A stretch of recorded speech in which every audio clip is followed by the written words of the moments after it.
สบายดีพี่น้องที่รักของพระเจ้าทุกท่านยินดีต้อนรับเข้าสู่รายการภาษาชาวบ้านซึ่งเป็นรายการที่บอกเล่าข่าวดีพี่น้องที่รักของพระเจ้ามื้อนี้ก็แม่นวันเสาร์วันที่17เดือนมกราคมเดือน1เนาะปี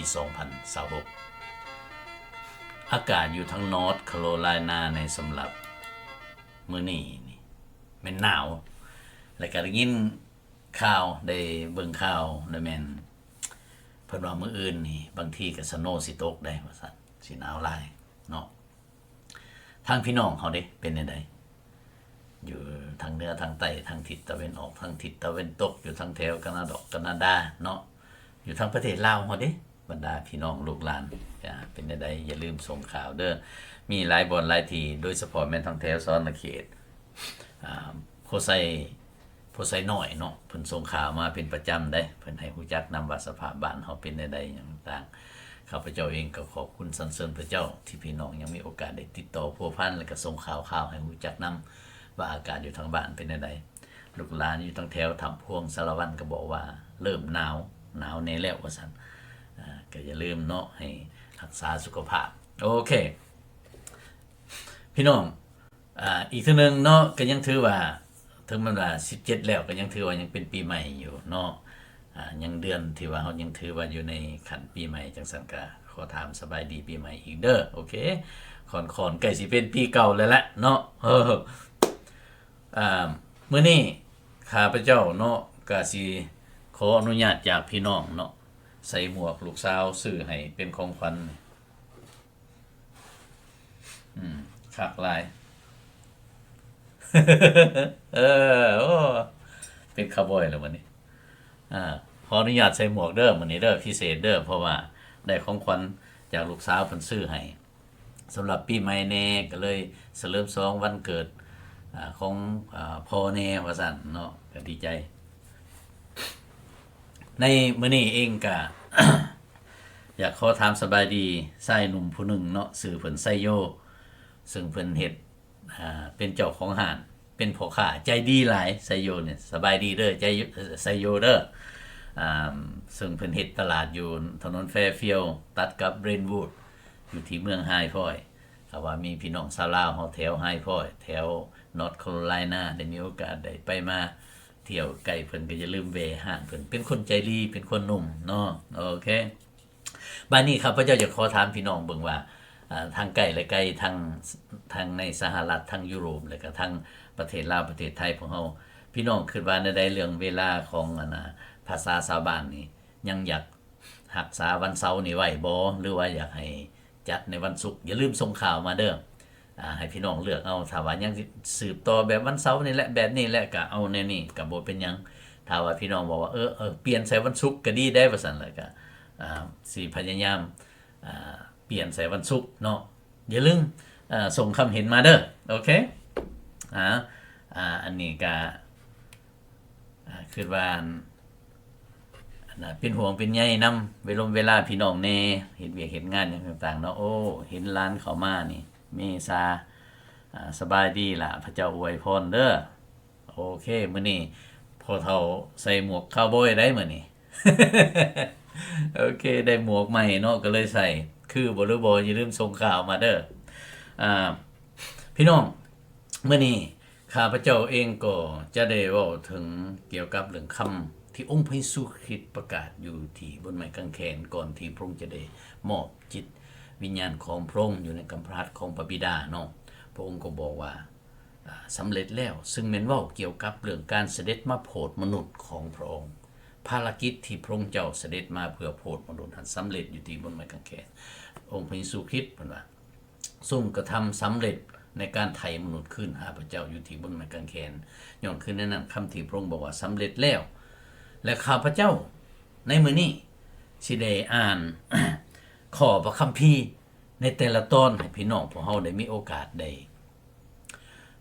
ด้ฟังกันและสิบ่อธิบายหลายแต่อยากให้เนื้อในของพระธรรมคัมภีร์นั้นอธิบายไปในตัวเลยโอเคในเมื่อพระคัมภีร์บอกแจ้งเว้าแจ้งคักปานนี้แล้วพี่น้องยังสิบ่เชื่อก็บ่จักแน่ว่าแล้วเนาะโอเคเด้อ จังว่าพี่น้องลูกหลานแต่ละคนที่ยังบ่ทันเชื่อก็ได้อยากให้พี่น้องลูกหลานพิจารณาเนาะในวันแห่งมื้อความสำเร็จในการไถนั้นพระองค์คือพระเยซูคริสต์เนี่ยได้ถือครึ่งไว้อยู่ที่บนไม้กางเขนในท่ามกลางโจร2 คนแต่ว่าพระองค์เองบ่สมควรที่จะถือครึ่งเลยเพราะว่าในพระองค์บ่มีผิดบ่มีบาปเนาะพระองค์บ่เคยเฮ็ดสิ่งใดผิดต่อมนุษย์ตามความเป็นจริงแล้วตลอดทั้งชีวิตของพระองค์นั้นบ่มีผู้ใดพบความบาปในพระองค์เพราะว่าพระองค์ทรงบริสุทธิ์พระองค์ทรงเป็นมนุษย์ผู้เดียวที่มาเกิดอยู่ในโลกนี้เพราะว่าพระองค์ทรงเป็นพระเจ้า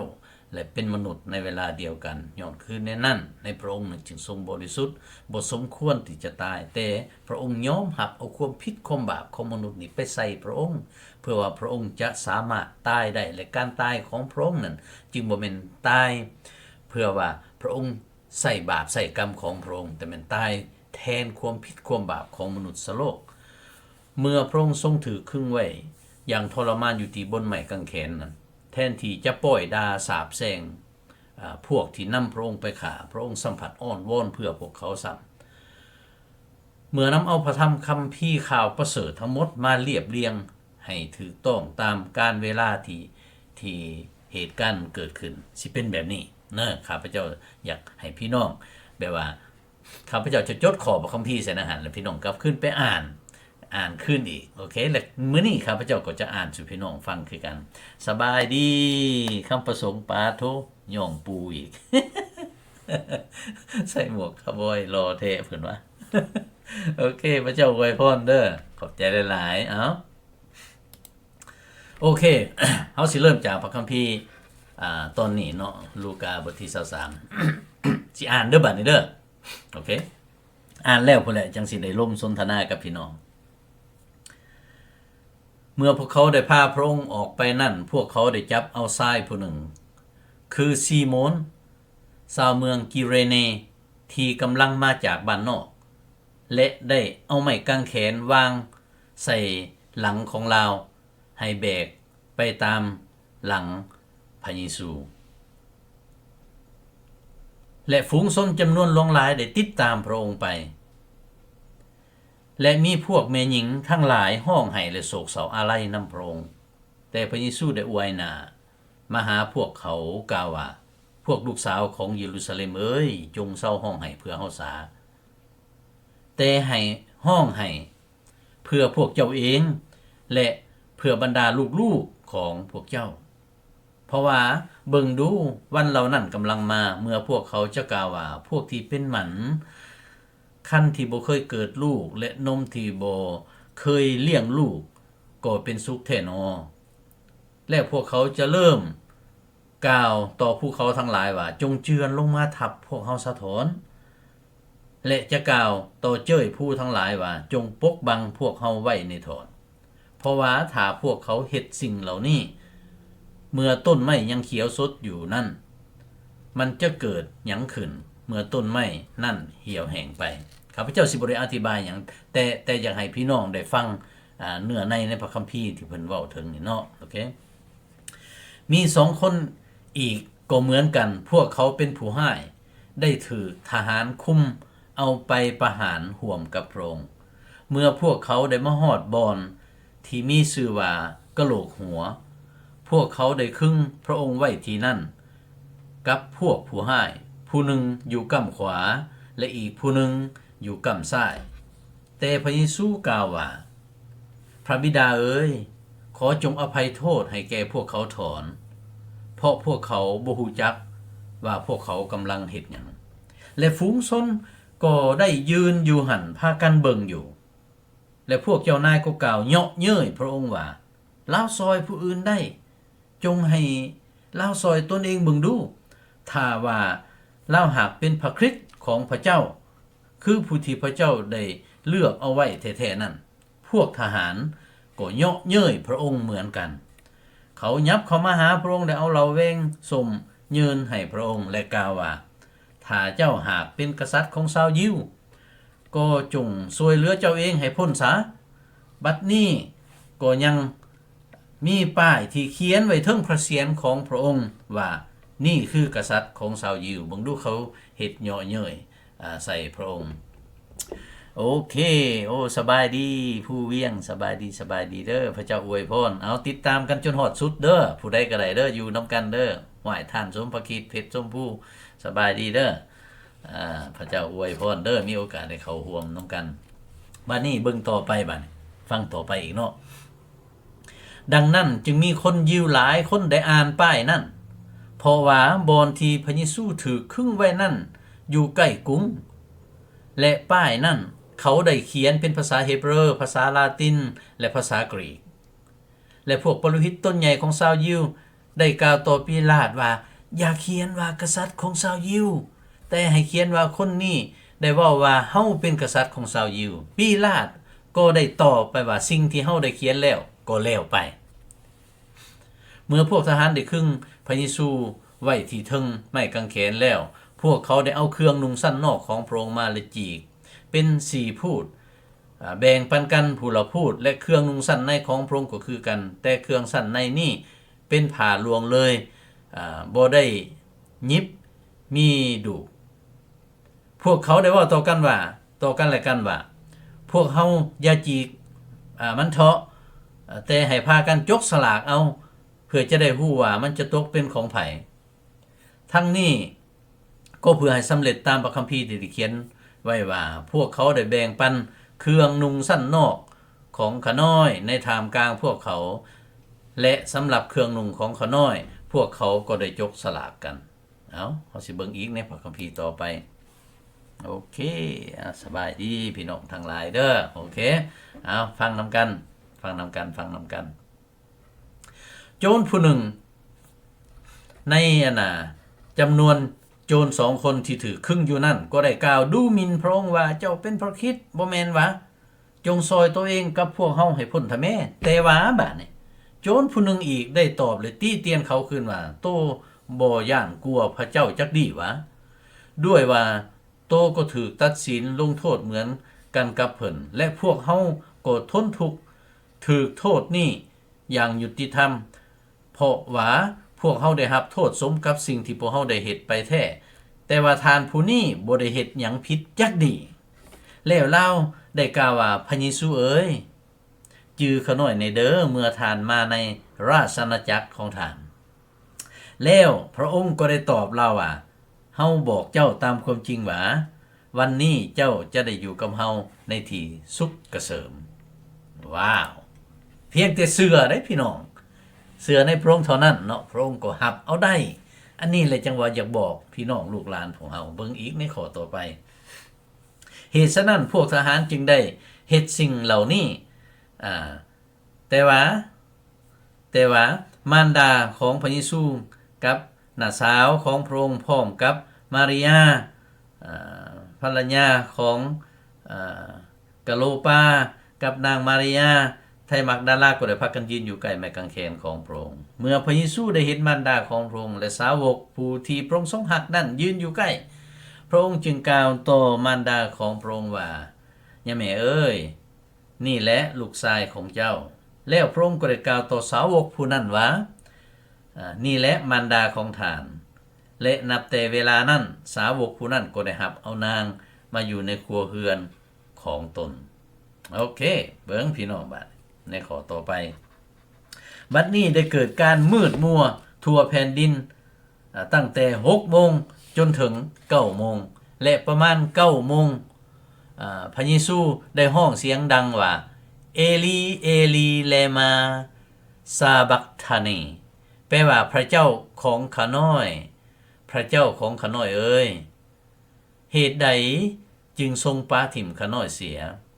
บางคนที่ยืนอยู่นั่นเมื่อได้ยินก็ว่าคนผู้นี้เอิ้นหาเอลียาในทันใดนั้นมีผู้หนึ่งในพวกเขาแล่นไปเอาฟองน้ำจุ่มเหล่าแวงสมให้เต็มแล้วเสียบใส่ปลายไม้อ้อยืนให้พระองค์เสวยแต่คนอื่นว่าอย่าฟ้าวเอาให้เถื่อถ้าเบิ่งก่อนว่าเอลียาจะมาซอยมันให้พ้นหรือบ่ส่วนพระเยซูก็ทรงห้องเสียงดังขึ้นแล้วก็ทรงปล่อยจิตวิญญาณไปหลังจากนี้ พระเยซูทรงฮู้ว่าทุกสิ่งได้สำเร็จแล้วเพื่อให้สำเร็จตามพระคัมภีร์ทรงกล่าวว่าเฮาหิวน้ำที่นั่นมีไหน้ำมีไหหนึ่งเต็มด้วยเหล่าแวงสมดังนั้นพวกเขาจึงเอาฟองน้ำจุ่มลงเอาเหล่าแวงสมเสียบใส่ปลายไม้หูศพยืนใส่พระโอษฐ์ของพระองค์เมื่อพระองค์ได้ทรงรับเหล่าแวงสมแล้วพระองค์ก็ทรงกล่าวว่าฟังคักๆนี่สำเร็จแล้วโอเค it is finished สำเร็จแล้วภารกิจที่พระองค์มาไถ่มนุษย์นั้นสำเร็จแล้วโอเคเราสิเบิ่งอีกในข้อต่อไปเพิ่นว่าใดๆและพระเยซูได้ห้องขึ้นด้วยเสียงดังว่าพระบิดาเอ๋ยข้าน้อยขอมอบจิตวิญญาณของข้าน้อยไว้ในพระหัตถ์ของพระองค์เมื่อได้กล่าวคำนี้แล้วพระองค์ก็ทรงสิ้นพระชนม์นี่คือการสำเร็จในการที่พระองค์ทรงมาไถ่มนุษย์เพื่อเป็นการยั่งยืนว่าพระองค์ทรงค้ำประกันว่าไผก็ตามที่เชื่อวางใจในพระองค์นั้นจะสามารถพึงพระองค์ได้และพระองค์บ่แม่นมนุษย์ธรรมดาพระองค์ทรงเป็นพระเจ้าผู้ทรงพระชนอยู่เป็นนิจพระองค์จึงได้เสด็จคืนพระชนอยู่ในวันตวน3พระเยซูองค์นี้แม่นพระคริสต์พระองค์ทรงแม่นพระเมสสิยานพระองค์ทรงแม่นพระผู้โปรดผู้ช่วยมนุษย์สโลกของพวกเฮานี่มนุษย์ทั้งปวงให้พ้นจากบาปกรรมทั้งหลายผู้ที่กลับใจใหม่บานผู้ที่หันหน้ามาหาพระองค์มาเชื่อวางใจในพระองค์ก็จะหลุดพ้นโทษที่จะมาถึงภารกิจแห่งการไถ่พระองค์นั้นก็สำเร็จอยู่ที่บนไม้กางเขนสำเร็จแล้วพี่น้องบ่จำเป็นกระทำนี่เฮ็ดบุญบ่เฮ็ดนั่นเฮ็ดนี่บ่ถ้าว่าผู้ใดเฮาวางใจเชื่อในองค์พระเยซูคริสต์นั้นแม่นพี่น้องวิตจากโทษกรรมเพราะว่าโทษกรรมเหล่านั้นพระองค์ทรงรับแทนแล้วอยู่ที่บนไม้กางเขนเนาะหน้าที่ของมนุษย์ก็เพียงแต่กลับใจใหม่และหันหน้าหนีจากทางเก่าหันหน้าคืนมาหาพระเจ้ามาวางใจเชื่อในพระองค์ผู้ทรงรักและผู้ทรงพระคุณ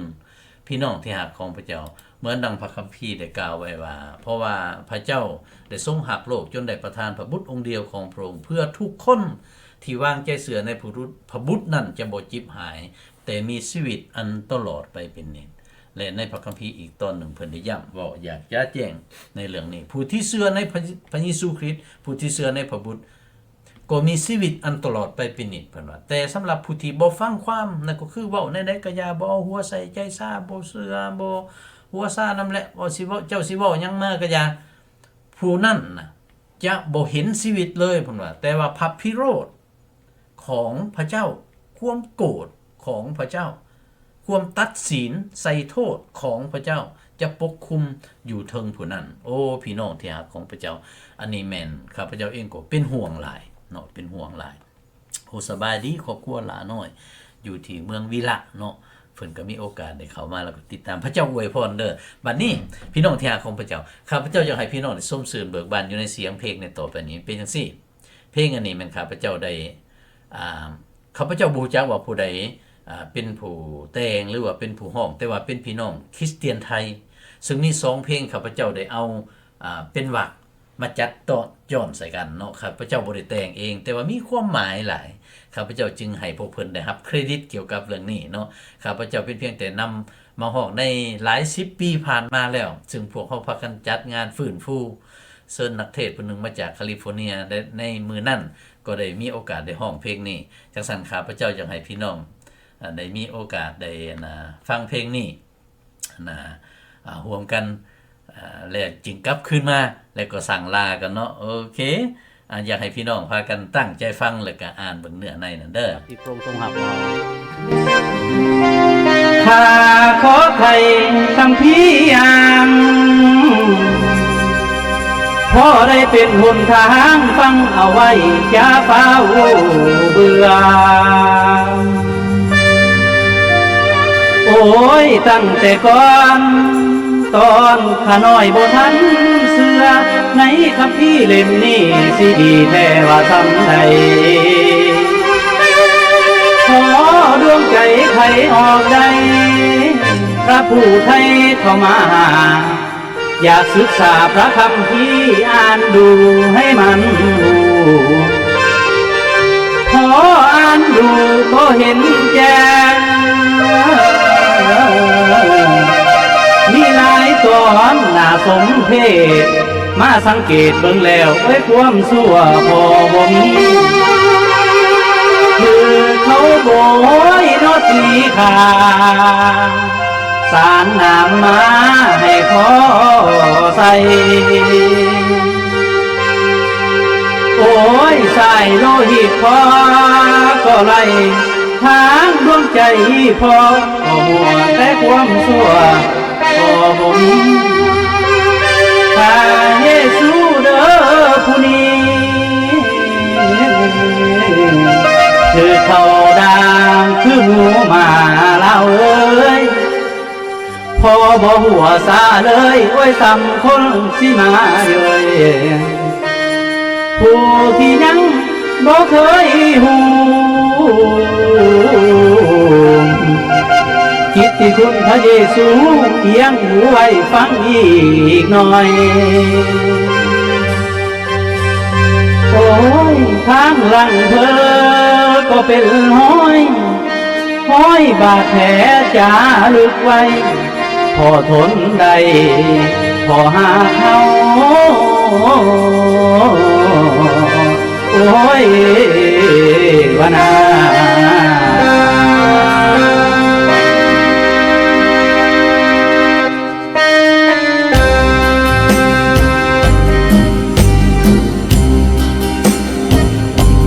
พระเยซู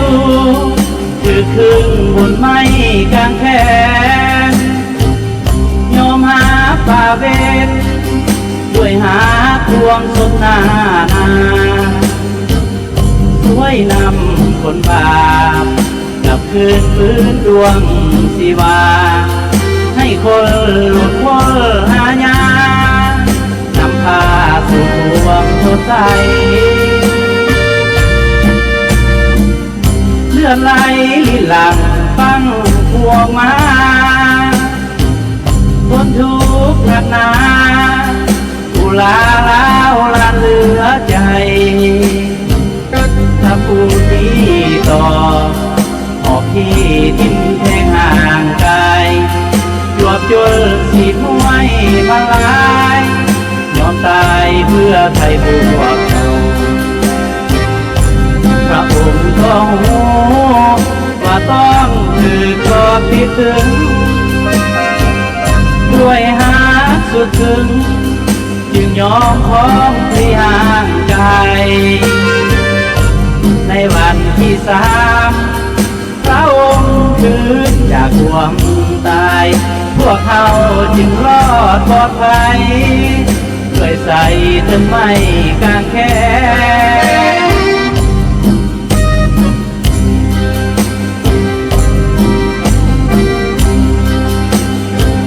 ขอพระองค์นำไปที่กางแขนสำลาบาเบนให้พ้นเล็กกระบายขอมอบชีวิตอุทิศจนกว่าสิบายอยากขอติดตามหักใจเรื่อยไปสู่นิรันดร์พระองค์ก็หูว่าต้องถือตอบที่ถึงด้วยหาสุดถึงจึงยอมพร้อมที่ห่างกายในวันที่3พระองค์คืนจากความตายพวกเขาจึงรอดปลอดภัยด้วยใส่ต้นไม้กางแขนขอพระองค์นำไปที่กางแขนสำลาบาปเป็นให้พ้นเล็กกระบายขอมอบชีวิตอุทิศจนกว่าสิบายอยากขอบินตามหักใสเรื่อยไปสู่อนิจจัง